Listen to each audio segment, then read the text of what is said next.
মৌলভীবাজারে স্কুলছাত্রীর ঝুলন্ত লাশ উদ্ধার।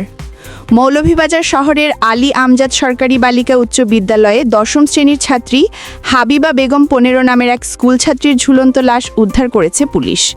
বুধবার রাত ১০টার দিকে শহরের বেরিরচর এলাকার ভাড়াটিয়া বাসা মহিবুর রহমানের বাসা থেকে উদ্ধার করা হয়। হাবিবা জাহাঙ্গীর মিয়ার মেয়ে, তারা রাঙামাটি জেলার বাসিন্দা। মৌলভীবাজার মডেল থানার ভারপ্রাপ্ত কর্মকর্তা ওসি গাজী মাহবুবুর রহমান এ বিষয়টি নিশ্চিত করে জানান, রাতে খবর পেয়ে পুলিশ ঝুলন্ত লাশ উদ্ধার করে নিয়ে আসে।